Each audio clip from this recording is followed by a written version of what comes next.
నమస్తే, welcome to AKS billennium mind set. ప్రస్తుతం మనమున్నాము డాక్టర్ శ్రీ ఆచార్య అనంతకృష్ణ స్వామి గారితో.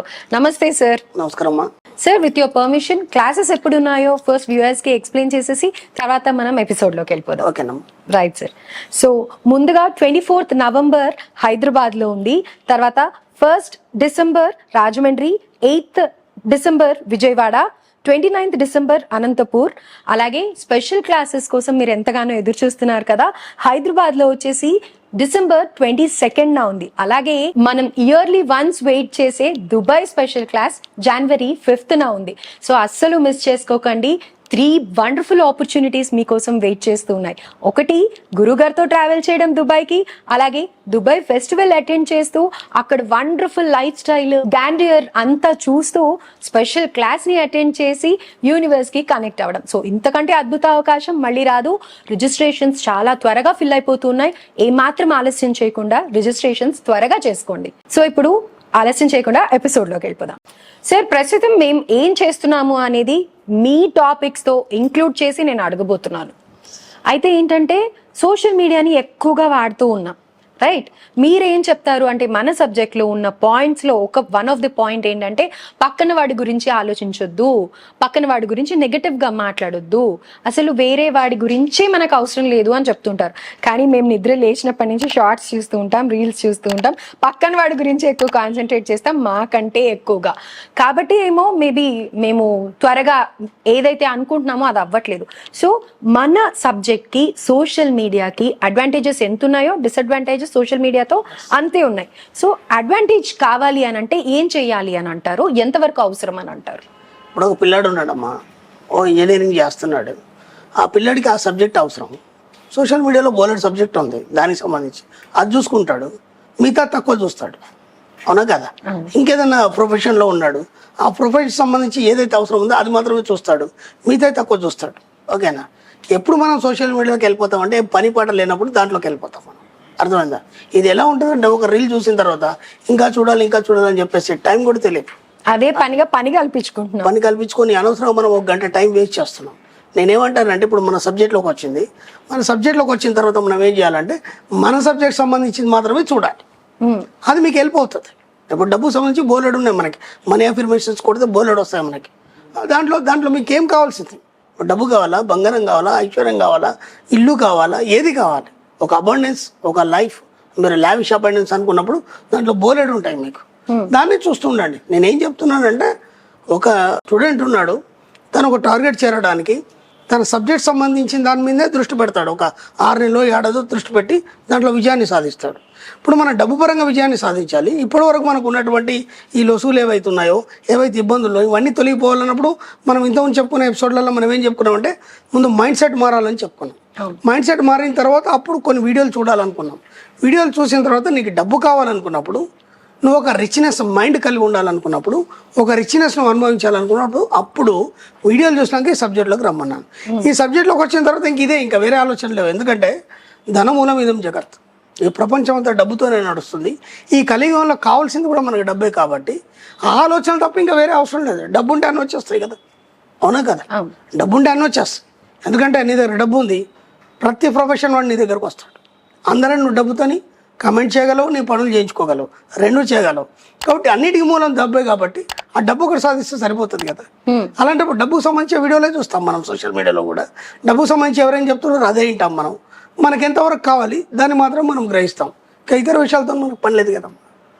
కాబట్టి సోషల్ మీడియా కూడా మనకు చాలా హెల్ప్ అవుతుంది. ఎందుకంటే ఇంతకుముందు మేము సబ్జెక్ట్లోకి వచ్చినప్పుడు సోషల్ మీడియా ఇంత లేదు. అప్పుడు మేము ఒక అఫర్మేషన్ కానీ లేకపోతే ఇంకేదన్నా కానీ మనం ఒక లావిష్ అబండెన్స్ చూడాలనుకున్నప్పుడు మనం వెళ్ళి చూడలేం. ఇప్పుడు ఇక్కడ కూర్చొని అమెరికాలో వైట్ హౌస్ ఎలా ఉందనేది హాయిగా మనం ఇక్కడ చూడగలుగుతున్నాం. అమెరికా వైపు చూడలేం కదా ఆ లావిష్నెస్. ఇప్పుడు అమెరికా వైట్ హౌస్ ఉంది, అది ఎందుకంటే ఫేమస్ అయిందంటే దాంట్లో కొన్ని గదులు ఉంటాయి మనకు, రూమ్స్. దాంట్లో గ్రీన్ రూమ్ అని ఒకటి ఉంటుంది, బ్లూ రూమ్ అని ఒకటి ఉంటుంది, రెడ్ రూమ్ అని ఒకటి ఉంటుంది. ఎంత అద్భుతంగా ఉంటాయంటే దాంట్లో అన్ని గ్రీన్ కలర్ ఐటమ్సే ఉంటాయి. దాంట్లో కర్టెన్తో సహా, వాల్తో సహా ప్రతిదీ గ్రీన్ కలర్ ఉంటుంది. అలాగే రెడ్ ఉందనుకోండి, మొత్తం రెడ్డే ఉంటాయి. ఆ లావిష్నెస్ మనం చూడలేం. అదే ఇప్పుడు దీంట్లో కొట్టుకొని పెద్ద ఎంపరర్స్ ఉన్నారు, వాళ్ళ యొక్క కట్టడాలు ఉన్నాయి, ఇవన్నీ కూడా వాళ్ళ యొక్క లావిష్ అనేది మనం ఈజీగా దీంట్లో చూడగలుగుతాం. ఎందుకు? మన సబ్జెక్ట్ ఓన్లీ లావిషే కాబట్టి. అర్థమవుతుందా? లావిష్ అబండెన్స్ కాబట్టి ఇవన్నీ ఇప్పుడు ఈజీగా చూడగలుగుతున్నాం. ఆ విధంగా కూడా సోషల్ మీడియా మనకు చాలా ఉపయోగపడుతుంది కదా. అవును. కాబట్టి వీలైనంత ఉపయోగించుకోండి, మీ సబ్జెక్టు తగ్గట్టు ఉపయోగించుకోండి. పని లేని వాళ్ళే పనికిరాని అన్ని చూస్తారు. మనకు బోలెడు పని ఉంది, ఎందుకంటే డబ్బు అనే సబ్జెక్ట్లో 24 గంటలు మనం బిజీ ఉంటాం. కాబట్టి వేరే వాటితో మనకు సంబంధం లేదు. So very true. ఎందుకంటే ఆల్రెడీ మీ వీడియోస్ చూసిన వాళ్ళు ఆ వీడియోస్ చూసి సక్సెస్ అయ్యి మీ క్లాసెస్కి వచ్చి అచీవర్స్గా ఉన్న వాళ్ళు ఈ స్టేజ్కి వచ్చారు. ఈ రోజున వాళ్ళ సక్సెస్ది వీడియోస్ చెప్తూ ఉన్నారు. సో అలా సక్సెస్ అయిన వాళ్ళు చాలా మంది ఉన్నారు. దానికి మీరు ఏమంటారు గురుగారు? మనం కూడా ఏం చేసామంటే అమ్మా, ఊరికే క్లాసులు చెప్పడం ఏదో చెప్పేయడం అని కాకుండా మనం ఫస్ట్ ఆఫ్ ఆల్ ఏం చేసామంటే మనం ఒక 100-200 వీడియోల వరకు సబ్జెక్ట్ చెప్తూ వచ్చాం. అవును. ఆ తర్వాత మనం సబ్జెక్టు మార్చాం. ఎలా మార్చామంటే ఒక యూనివర్సిటీ లెవెల్లో అందరికీ ఈజీగా అర్థం కావాలి, ఒక బిట్ బై బిట్ ఉంటే ఈజీగా తలకెక్కుతుంది అని చెప్పేసి మనం ఒక సబ్జెక్ట్ వైజ్గా చెప్పడం అనేది స్టార్ట్ చేస్తాం. ఆ తర్వాత మీరు చూడండి 200 వీడియోల వరకు అందరికీ సబ్జెక్ట్ వెళ్ళిపోవాలని ఒక ఆలోచన ఉంది. 200 వీడియోల తర్వాత ఏమిందంటే ఒక సబ్జెక్టుగా ఒక సిస్టమేటిక్గా సబ్జెక్ట్ అనేది తయారు చేయడం జరిగింది. చాలా మార్పులు ఉన్నాయి ఆ వీడియోలకి ఈ వీడియోలకి. ఇక్కడ ఏం జరుగుతుందంటే ఎప్పుడైతే మనం సబ్జెక్ట్ పరంగా ఏదైతే తీసుకుంటామో అది ఈజీగా మన మైండ్లో సెట్ అవుతుంది. కాబట్టి ఇప్పుడు ఏమైపోయింది, అందరు దాన్ని సబ్జెక్ట్ వైజ్గా తీసుకొని చక్కగా దాన్ని ఫాలో అయిపోయి బాగా అచీవ్ చేస్తున్నారు, బాగా సంపాదిస్తున్నారు. నేను చెప్తున్నాను కదా. దాంతోపాటు మనం ఏం చేసామంటే కేవలం సబ్జెక్ట్ చెప్తూ పోకుండా ఎవరెవరైతే సాధించారో వాళ్ళందరి అచీవ్మెంట్స్ మనం వీడియోలు మనం ఇన్స్టాగ్రామ్లో కానీ లేకపోతే యూట్యూబ్లో కానీ అవన్నీ మనం డిస్ప్లే చేయడం జరిగింది. ఎందుకంటే వాళ్ళు స్వచ్ఛంగా చెప్తున్నారు, వాళ్ళు ఏం సాధించారు అనేది స్వచ్ఛంగా చెప్తున్నారు. ప్రతిదీ కూడా రీచ్ కావాలి. నా క్లాస్కి ఒక అమ్మాయి వచ్చింది, ఇన్నోసెంట్, పాపం చదువు కూడా రాదు, అసలు అనుకోకుండా స్టేజ్ మీదకి వచ్చేసింది. ఆమె ఏమైతే అచీవ్ చేసిందో చెప్పడానికి స్టేజ్ మీదకి వచ్చేసింది. మాటలు కూడా సరిగ్గా మాట్లాడరు, ఎందుకంటే అంతమంది జనాల్లో స్టేజ్ ఫియర్ ఉంటుంది కదా. సింపుల్గా చెప్పింది, నేను ఈ క్లాస్కి 3 సార్లు వచ్చాను, 20 లక్షల అప్పు కట్టేసాను, అయిపోయాను. నేనే షాక్ అయిపోయాను. అమ్మాయి చూస్తే అంత ఇన్నోసెంట్గా ఉంది, చదువుకోలేదు కూడా, అంత అమాయకంగా ఉంది, ఎలా పాసిబుల్ అయింది? విచిత్రం ఏంటంటే ఇక్కడ చదువుతో సంబంధం లేదు.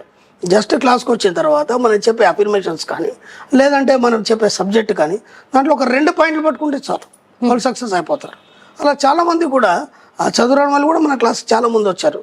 ఇంతకుముందు నేను కొన్ని ఎపిసోడ్లో చెప్పాను, ఒక్కొక్క విలేజ్ నుంచి వాళ్ళు టీములుగా వస్తారు. టీములుగా వచ్చి తర్వాత మళ్ళీ వాళ్ళందరూ ఏం చేస్తారంటే ఈ సబ్జెక్ట్ గురించి చర్చ చేసుకుంటారు. వాళ్ళు మళ్ళీ రోజు అఫర్మేషన్ చేసుకుంటారు. టీమ్గా వాళ్ళు గ్రూపులుగా ఏర్పడి ఎవ్రీ సండే కానీ లేకపోతే ఒక డే పెట్టుకొని లేదా ఒక ఈవినింగ్ కానీ అందరు కలుసుకొని ఈ అఫర్మేషన్స్ అన్ని చేసుకుంటూ అందరు కలిసి మనీ మెడిటేషన్ చేస్తే ఈ విధంగా సామూహికంగా వాళ్ళ యొక్క ఆలోచన పద్ధతులు మొత్తం మారిపోయినాయి. అందరూ బాగా సంపాదిస్తున్నారు. ఇదంతా ఎలా సాధ్యమైంది? అవన్నీ మనం అచీవ్మెంట్స్ పెట్టాం కాబట్టి, అందరూ ట్రూ అని నమ్మారు కాబట్టి అందరూ సాధిస్తున్నారు, అందరూ డబ్బు సంపాదిస్తున్నారు. సార్, అయితే ఇప్పుడు మీరు చెప్పే దాంట్లో మీరు చెప్పిన ఒక 2 లైన్స్లో నాకు అర్థమైంది ఏంటంటే, నాకు కూడా ఈ డౌట్ ఉండిందనమాట. అంటే ఈ సబ్జెక్ట్లోకి రావాలి అని అంటే కనుక ఒక ఎలిజిబిలిటీ క్రైటీరియా ఏమన్నా అవసరమా అని అనేసి నాకు కూడా ఒక డౌట్ ఉంది. మీరు ఇప్పుడు చెప్పిన దాంట్లో ఆ అమ్మాయికి చదువు లేదు, పైగా చాలా పూర్, అప్పుతో ఉండింది. సో అసలు ఏ ఎలిజిబిలిటీ క్రైటీరియా అనేది అసలు అవసరం లేదు. జస్ట్ మన సబ్జెక్ట్ తెలుసుకోవటానికి ఈ దారిలో నడవాలి అన్న ఒక కోరిక ఒక్కటి ఉంటే చాలు అని అంటారు. అంతకంటే ఏం లేదు కదమ్మా. డబ్బు మీద నీకు ఎప్పుడైతే జిజ్ఞాస పెరిగిందో ఆటోమేటిక్ దాని గురించి ఆలోచించడం మొదలు పెడతావు. ఏదైతే ఆలోచిస్తావో అది మన దగ్గరకు వస్తుంది. అంతే సింపుల్ టెక్నిక్. దేని గురించి ఎక్కువ ఆలోచిస్తే అది మన సొంతం అవుతుంది. చిన్నప్పుడు మనకు భూచోడని భయపెట్టించేది అందరు. అప్పుడు దయ్యం గురించి ఆలోచిస్తే దయ్యం కల్లో వచ్చేది, అవునా కదా? దేవుడి గురించి ఆలోచిస్తే దేవుడు కల్లో వస్తాడు. డబ్బు గురించి ఆలోచిస్తే కల్లో కాదు నిజంగా వస్తుంది. Okay. So in the same way social మీడియాలో కూడా అంతే అంటారా? అంతే కదమ్మా. మనకు కావాల్సిందే మనం తీసుకోవాలి. సోషల్ మీడియా ఉండడం వల్ల ఈ రోజు ఇంత స్ప్రెడ్ అయితే సబ్జెక్ట్. సోషల్ మీడియా లేకపోతే ఎవడొస్తాడు? పైగా మీరు చెప్పేది కూడా ఫస్ట్ వీడియోస్ చూడండి అని చూడండి నేను చెప్తున్నాను కదా. రైట్. సో సోషల్ మీడియాకి థ్యాంక్స్ చెప్పాలి. సోషల్ మీడియాకి థ్యాంక్స్ అండ్ మీకు థ్యాంక్స్. మా వరకు ఈ సబ్జెక్ట్ వచ్చేలాగా సోషల్ మీడియాను ఉపయోగించుకొని ఎక్కడెక్కడ మీరు అన్నట్టుగా పల్లెటూర్లలో కూడా ప్రతి ఒక్కళ్ళకి అందుతుంది. వరల్డ్ వైడ్ స్ప్రెడ్ అయిపోయిందమ్మా మన సబ్జెక్టు బ్రహ్మాండంగా. నాకు ఫారెన్ నుంచి కూడా చాలా మంది, విదేశాల నుంచి కూడా క్లాస్లోకి వస్తారు. ఫ్లైట్ బుక్ చేసుకుని మరి టైంకి వస్తారు, క్లాస్లో అటెండ్ చేస్తారు. అక్కడి నుంచి కూడా చాలా కాల్స్ వస్తాయి. అప్పుడు కూడా వాళ్ళ అచీవ్మెంట్స్ కూడా చాలా చెప్పడం జరిగింది. ఫ్యామిలీలో అయితే కొందరైతే నేను చూశాను, ఒక ఫ్యామిలీ వచ్చింది అమెరికా నుంచి. ఫ్యామిలీ వచ్చారు, కేవలం క్లాస్ కోసం వచ్చారు. ఫస్ట్ వాళ్ళు ఏం చేశారు, వీడియోలు విన్న తర్వాత వాళ్ళు ఒక అచీవ్ చేసుకున్నారు. వాళ్ళకి ఏదో ఇల్లు కావాల్సి వచ్చింది, ఇల్లు కంప్లీట్ అయిపోయింది. ఇదేదో బాగుందని చెప్పేసి ఫ్యామిలీ వచ్చారు ఇక్కడికి. మొన్న రీసెంట్లీ జర్మన్ నుంచి వచ్చారు, ఆ కపుల్స్ ఇద్దరు వచ్చారు. ముందు క్లాస్ ఇద్దామని చెప్పేసి తెలుగు వాళ్ళే తెలుగు వాళ్ళు మన తెలుగు వాళ్ళు సబ్జెక్ట్ అంతా తెలుగులోనే అదే కదా. మన తెలుగు వాళ్ళు ముందు బాగుపడాలి కదా, మనం తెలుగు వాళ్ళం అయినందుకు వాళ్ళ కోసం మనం చేస్తున్నాం కదా. కాబట్టి వాళ్ళు కూడా వాళ్ళు చెప్పారు, అచీవ్మెంట్ చెప్పారు మనకి ఇన్స్టాగ్రామ్ లో. ఎలా సాధ్యమైంది, మీరు ఇంత దూరం ఎందుకు వచ్చారు క్లాస్ కోసం అన్నప్పుడు వాళ్ళ యొక్క ఎక్స్పీరియన్స్ చక్కగా వివరించారు వాళ్ళు. మేము ఏదో అనుకున్నాము ఈ సబ్జెక్టు, కాకపోతే మీ వీడియోలు విన్న తర్వాత దీన్ని మళ్ళీ ప్రాక్టీస్ చేద్దాం అనుకున్నాము. ఆ జాబ్ లేదు, ఆ జాబ్ కావాలని ఫస్ట్ స్టార్ట్ చేసాం.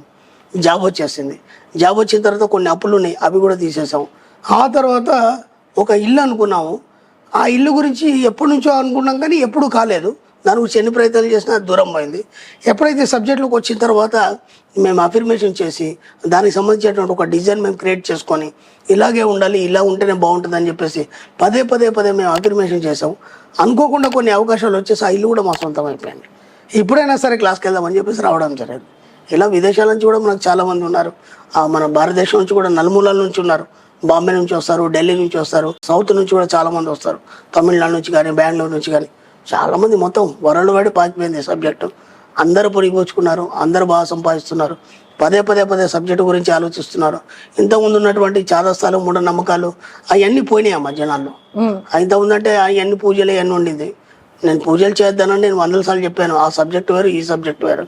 కాకపోతే డబ్బు కావాలనుకున్నప్పుడు మాత్రం ఈ సబ్జెక్ట్లోకి రమ్మని చెప్పాను. కాబట్టి వాళ్ళ వరల్డ్ వైడ్ అందరూ ఈ సబ్జెక్ట్ వచ్చారు. ఇంతకుముందు కూడా మీరు చేసిన వీడియోలో ఒక మాట్లాడారు. చాలా మంది సెలబ్రిటీలు కూడా దీని గురించి మాట్లాడుతున్నారు. ఇంతకుముందు ఎవరు మాట్లాడేది కాదు, ఇప్పుడు అందరూ మాట్లాడుతున్నారు. సెలబ్రిటీలు మాట్లాడుతున్నారు, ఆధ్యాత్మికవేత్తలు మాట్లాడుతున్నారు. ఆధ్యాత్మికవేత్తలు దేవుడి గురించే చెప్పేది, ఇప్పుడు డబ్బు గురించి చెప్తున్నారు. వాళ్ళు సంతోషం కదా. ఎవరైతే ఉంది డబ్బు గురించి మాట్లాడుతున్నారు.